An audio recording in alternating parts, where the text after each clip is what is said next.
Hello friends, welcome back to my YouTube channel EHS study point YSK।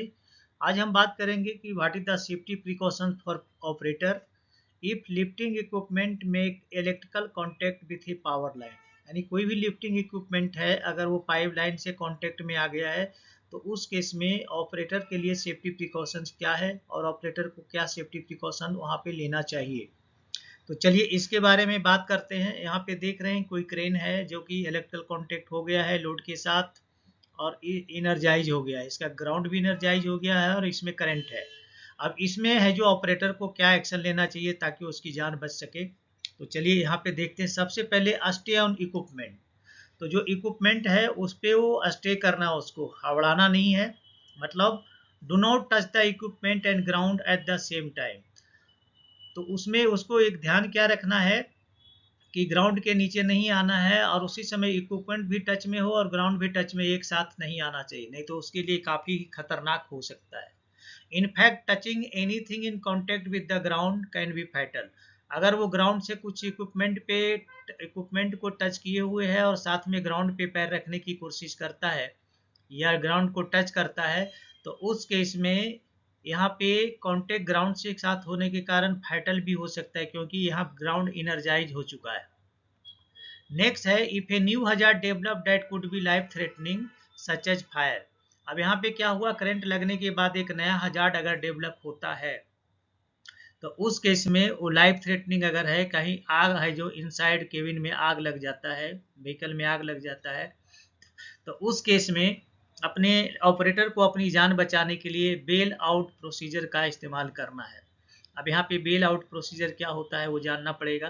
Bail out procedure में क्या होता है, चूंकि इसका जो ग्राउंड होता है एनर्जाइज होता है और जिसके कारण अगर इक्विपमेंट को टच करते हुए अगर जमीन पे पैर रखेगा तो इलेक्ट्रोक्यूट हो जाएगा, वो उसको इलेक्ट्रिकल शॉक बर्न भी हो सकता है। तो यहाँ पे क्या करना है, उसको व्हीकल से जंप मारना है, यानी दोनों हाथ और पैर उसका ग्राउंड पे डायरेक्ट टच होना चाहिए। हाथ है जो मशीन के साथ टच में नहीं रहना चाहिए, मतलब डायरेक्ट जंप मारना है व्हीकल से नीचे। और उसके बाद जब वो नीचे जंप मार लेता है तो पैर को वो अपने बॉडी को क्या करना है, 75 डिग्री झुका करके आगे की ओर धीरे धीरे धीरे धीरे वहां से निकल जाना है। इस प्रोसीजर को ही बेल आउट प्रोसीजर बोलते हैं। चलिए अब नेक्स्ट क्या है, दूसरा प्रिकॉशन उसके लिए क्या है, कीप अदर अवे। मतलब दूसरे को दूर रखना है। यहाँ पे no one should touch the equipment और इट्स लोड। किसी को भी इक्विपमेंट को और इसके लोड को टच नहीं करना है, इंक्लूडिंग इसका बकेट को या आउट रिगर है उसको, लोड लाइन को या any other part of the machine को टच नहीं करना है। Otherwise they got electrical shock and may be face electrical burn. Electrical burn उसके साथ हो सकता है, तो दूसरे को भी दूर रखना है। नेक्स्ट प्रिकॉशन क्या लेना है, ब्रेक कांटेक्ट।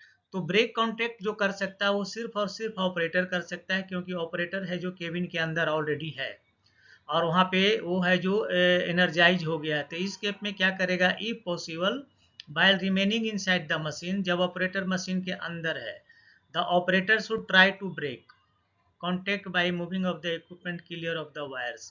मतलब वो उसको ट्राई करना है कि वायर से इक्विपमेंट का टच निकल जाए, तो उसके लिए ट्राई करना है। और अगर ये नहीं हो रहा है तो फोर्थ जो चीज़ है, कॉल द लोकल अथॉरिटी। यानी कि जो दूसरे आदमी हैं जो कि देख लिया कि ऑलरेडी इलेक्ट्रिक्यूट हो गया है, तो वहाँ पे जो उसके सुपरवाइजर हैं और जो लोग हैं उनको क्या करना चाहिए, get someone to call the local electrical utility for help. यानी जो वहाँ का जो लोकल लोग हैं जो इलेक्ट्रिकल यूटिलिटी को ऑपरेट करते हैं, उनको कॉल करके उनसे हेल्प लेना है और उनको बोलना है कि पावर कट करने के लिए stay on the equipment अल्टिल the utility shut down और लाइन। और लेकिन तब तक गाड़ी पे वैसे ही बैठे रहना है, स्टे रहना है जब तक कि यूटिलिटी मतलब कि इलेक्ट्रिकल कट नहीं हो जाता। ये सारे चीज़ें हैं जो 4 पॉइंट आपने यहाँ पे देखा कि जब भी कोई भी लिफ्टिंग इक्विपमेंट है जो इलेक्ट्रिकल कांटेक्ट में आता है तो ऑपरेटर को इन सारों चीज़ों पे ध्यान रखना चाहिए ताकि वो अपने आप को बचा सकता है। तो चलिए दोस्तों, यहाँ पे मैं आपसे रिक्वेस्ट करूँगा, अगर आप हमारे चैनल पे नए हैं तो प्लीज़ चैनल को सब्सक्राइब करें, दोस्तों में ज़रूर शेयर करें और बेल आइकन को ऑल पे सेट कर लें ताकि हमारे जितने भी वीडियो रिलीज हों उसका नोटिफिकेशन आपको सबसे पहले मिले। तो चलिए मिलते हैं आपसे नेक्स्ट वीडियो में, तब तक के लिए जय हिंद, वंदे मातरम।